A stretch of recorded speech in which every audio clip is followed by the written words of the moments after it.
G'day guys and welcome to Raging Rhino. So today we had the announcement that they've started filming on the Acolyte. And I just wanted to go through and give you a couple of my thoughts in regards to what they're doing with Star Wars. Now, of course, with things like Andor and Obi-Wan Kenobi, I just dropped a video yesterday about how the writers really kind of felt frustrated by having to adhere to the canon and all of that sort of thing. And of course, with Andor, we've had Tony Gilroy come out and say how everything that you thought you knew about this era in regards to the Rebel Alliance being formed, to all the fans, you're all wrong. And I just thought, to me, this is another indication that, of course, Disney doesn't want to actually adhere to Star Wars canon. Now, they've been coming out with the High Republic books and comics and things like that. I don't know how many people are actually reading them, but to me, it doesn't really fit in the story, to be honest with you, because if we go from the Bane era all the way through until what we see in the movies, this can't really fit in there in regards to the story that they're trying to tell. And of course, we get this little announcement here. The Acolyte is now filming. The series follows the dark side emerging during the end of the High Republic era. Now, apparently this is supposed to take place about 100 years before The Phantom Menace. And I just wanted to go through a couple of things. First of all, the cast is announced here. There's only two people, honestly, that I really recognize that are actually on there. And the first one is Lee Jung-jae. I think that's how you say it. At least that's how I say it. But he was the main actor from Squid Game. And of course, we've got Carrie-Anne Moss, which I really don't like the idea of them bringing Trinity into Star Wars. Now, everybody else that's on there, of course, they've got their diverse cast there. I don't really know. I've never seen them in anything. None of the names ring any bells for me, really, to be honest with you. But let me know in the comments below if you know any of these other actors and what they've actually done, just so that I can maybe go and have a look to see how good or how bad they really are. But I was just going through today and I wanted to see what the Acolyte was about because, of course, I'm not paying attention to the High Republic. I don't give a fuck about the High Republic, to be honest with you. I'd rather stick to just the EU, like Darth Plagueis and the Bane trilogy. And, of course, moving forward with the Skywalker saga moving forward through the EU.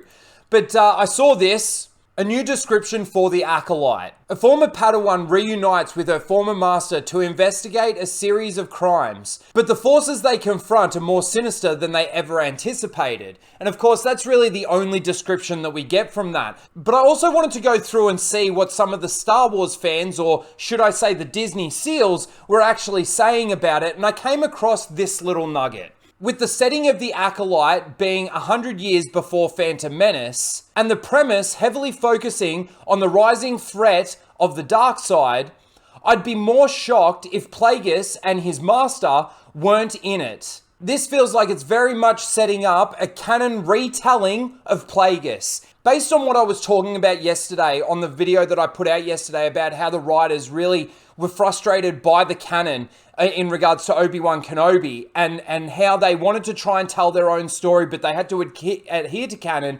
But the problem was that when they made Obi-Wan Kenobi, they didn't actually adhere to the canon, even though they said that they were supposed to be. This is just another indication that the fans that are watching the current Star Wars, the Disney Star Wars SEALs, are fine with them destroying canon and retelling the canon of Plagueis. Now, if you wanted to actually get right down to it, Plagueis died when he was approximately 115 years old.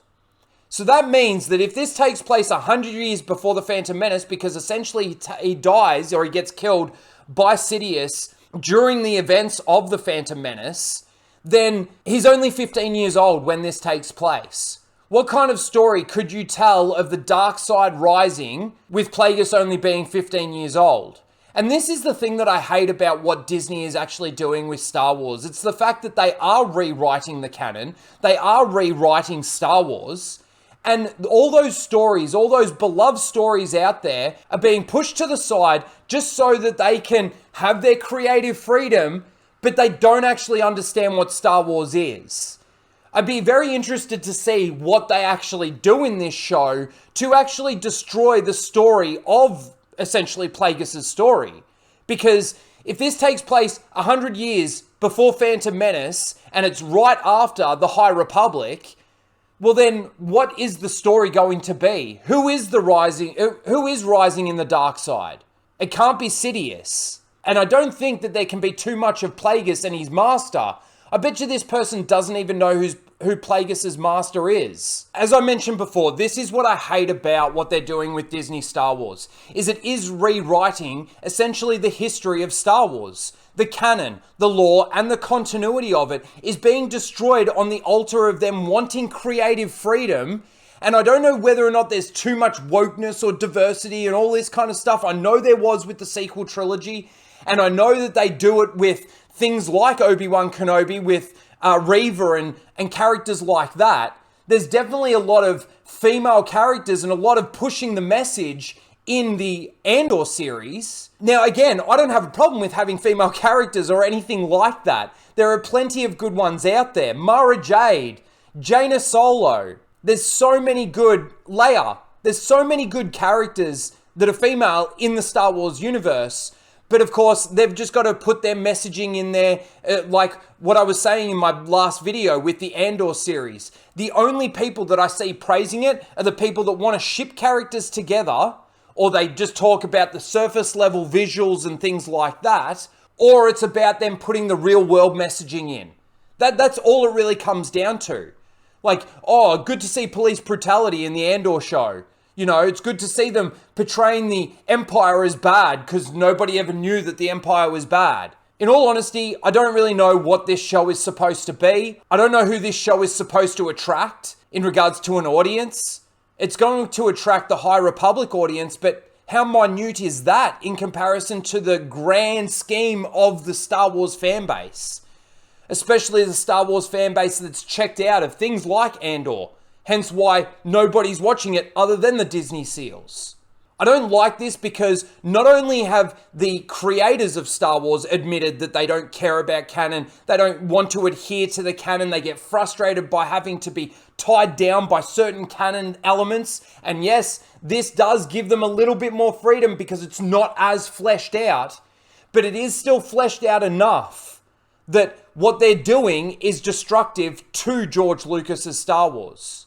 I don't understand why they can't just go, no, we're not doing that anymore. We're bringing back the EU and we're going to do that. What's so bad about that? Are the people that are actually enjoying Andor, enjoying Obi-Wan Kenobi and going to enjoy this really going to be that pissed off that this is going to be decanonized and then they reintroduce the EU? Because if that's the case, imagine how the majority of Star Wars fans feel. If that's how you're going to feel about them decanonizing the garbage that they've come out with in the last 10 years, compared to them decanonizing the entire universe of Star Wars that was out there for the last 45 years for those fans. Think about that. You don't think that you're going to enjoy these stories from the EU? I see it all the time. People are like, oh, the EU wasn't as consistent or the continuity of the EU wasn't as good as what we're getting now. Fucking bullshit. If anything, it's better because it actually adheres to the Star Wars universe.